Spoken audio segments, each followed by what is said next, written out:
je vous jure, c'est rare. Les diffuseurs diffusent des centaines de livres. Bon. Et lui en particulier. Je dirais un jour qui sait, et je nous réserve des attaques possibles au niveau judiciaire. Pour l'instant, je ne le fais pas, parce que je ne veux pas porter préjudice à mon éditeur, qu'il diffuse donc en France. Il est évident que si je l'attaque, il va cesser toute diffusion de tous les livres de mon éditeur en France, et je ne vais pas mordre la main de celui qui me l'attend, alors que je suis en difficulté, à savoir mon éditeur. Donc je ne l'attaque pas pour le moment, mais je me réserve des suites éventuelles. Et mon éditeur a quand même, qui s'appelle Marco Pieter, qui est belge, a accepté, et même a voulu, faire une petite préface. Et il termine par ces mots: ce livre sera difficile à trouver en librairie française, je prie mes lecteurs de m'en excuser. Mon diffuseur français habituel ne souhaitait pas le distribuer, il en a lu le premier chapitre et ne l'a pas apprécié. Voilà, donc vous avez des diffuseurs qui lisent les livres, ce qui est quand même très intéressant parce que ça n'existe pas. Moi j'en connais pas. Déjà, les libraires qui lisent les livres, c'est rare, mais alors des diffuseurs, alors peut-être que le titre l'a interpellé, c'est possible. Et alors, je ne sais pas si vous aurez l'occasion de l'acheter ou pas, parce qu'on ne peut l'acheter que sur Internet, hein, pour l'instant en France, sur le site oserdire.com, je vous le redirai, oserdire d'un seul mot.com. Le premier chapitre, donc c'est une introduction tout à fait neutre, bon, qui s'appelle quand même Se libérer d'un tabou, hein, mais il me semble que les tabous sont faits pour qu'on s'en libère. Et le chapitre 1 s'appelle Lobby juif ou réseau pro-israélien, dans lequel je dis que moi, pour ma part, je ne crois pas à l'existence en France d'un lobby juif, et je pense que c'est une erreur d'utiliser cette expression parce que ça fait le jeu des sionistes qui l'utilisent pour discréditer leurs adversaires et pour les poursuivre. Alors, ça ne lui a pas plu.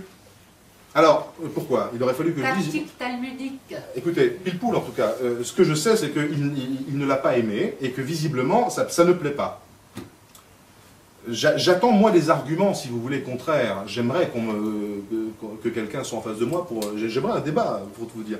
J'aimerais qu'on me pose des questions gênantes, pourquoi pas. J'aimerais qu'on me critique. Je ne demande que ça. Le problème c'est que là je suis, on va dire...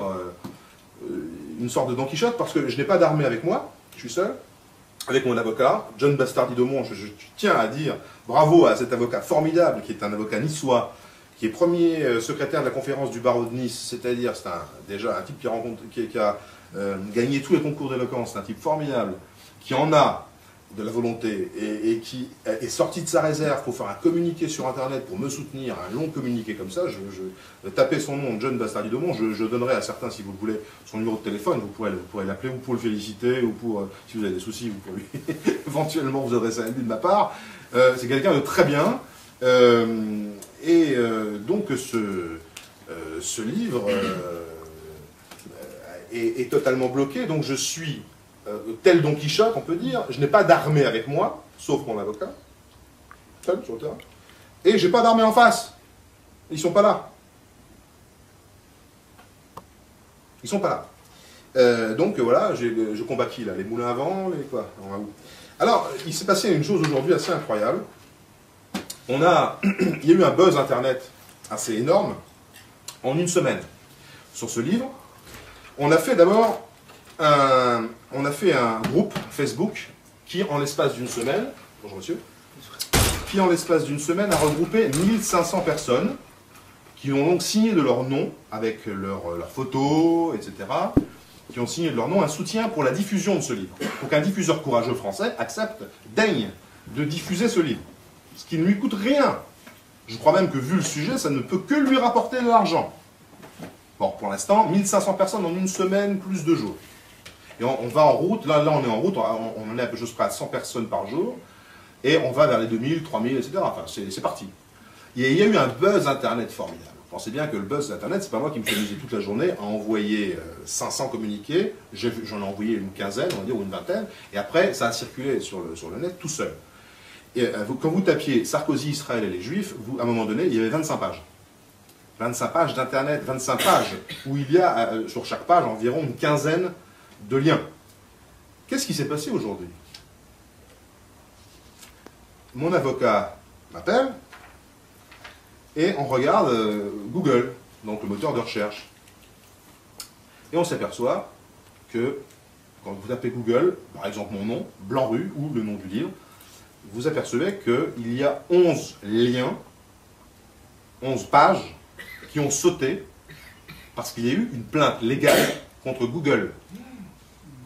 Autrement dit, ils ont fait sauter les liens et ils expliquent pourquoi. Alors, on tape sur un petit lien à côté, je vous engage à faire la manœuvre.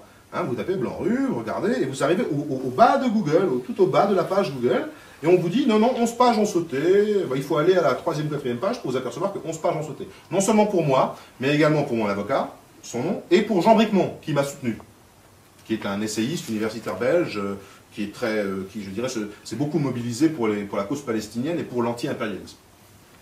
Et on arrive donc sur French Complaint of Loi Guesso Violation. Remarquez d'ores et déjà une chose ahurissante, la date, 4 mai 2007.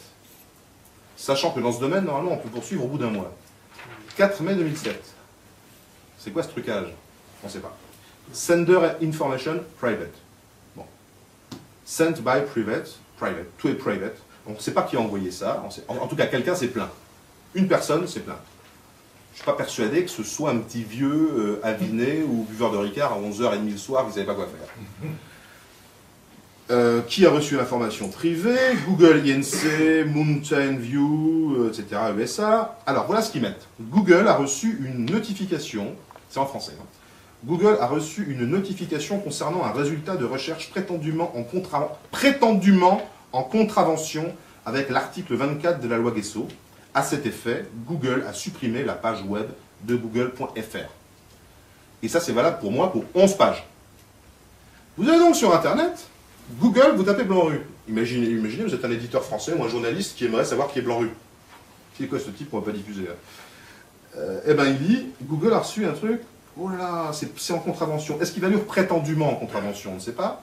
Avec l'article 24 de la loi de Guesso, c'est-à-dire la loi qui lutte en France, et là je mets une rangée de guillemets, contre l'antisémitisme. Il se trouve que le livre n'est pas attaqué. Il faut savoir que pour faire ce genre de choses sur Google, c'est pas le Pékin moyen, c'est pas John Doe qui va appeler, c'est pas M. Dupont qui va appeler Google en disant il y a un petit problème. Il faut donner son mail perso, il faut s'engager sur l'honneur et il faut donner son numéro IP à Google pour qu'il s'empare de l'affaire. Alors, inutile de vous dire que mon avocat immédiatement s'est saisi de l'affaire aujourd'hui. Lui-même d'ailleurs est partie prenante parce qu'il a également lu moins que moi. Il n'a pas 11 pages, il a 4 pages sur son nom, hein, notifiant son nom, qui ont disparu. Et Jean Bricmont, je crois, en a une. Bon, tout ça en une semaine. Donc la contre-offensive a commencé, seulement elle se fait dans l'ombre et dans l'obscurité. Je ne suis pas attaqué dans les journaux. Il n'y a pas un article contradictoire sur ce livre sur Internet. Silence total, blackout, omerta, appelez ça comme vous voulez. En tout cas, le bouquin, personne n'en parle. Et dans le même temps, Colin Morris. Voilà. Bien, donc il me semble que c'est un scandale total. Si j'étais condamné, si même j'étais poursuivi, je dirais, je peux comprendre. Admettons que les journalistes aient peur,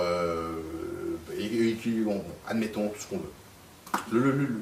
Mais il se trouve que je ne le suis pas condamné, je pense que je ne suis pas condamnable. 2 avocats ont lu le livre et m'ont certifié que tout ce que j'y disais était parfaitement légal. La seule chose, c'est qu'évidemment, je dis à un moment donné que la loi Guesso me paraît une grave erreur. Et que personnellement, je suis opposé à cette loi. Néanmoins, je suis légaliste et républicain, et donc je la respecte bien évidemment. Je trouve que c'est une erreur, je pourrais vous expliquer pourquoi. Je pense que là, il est temps de passer peut-être...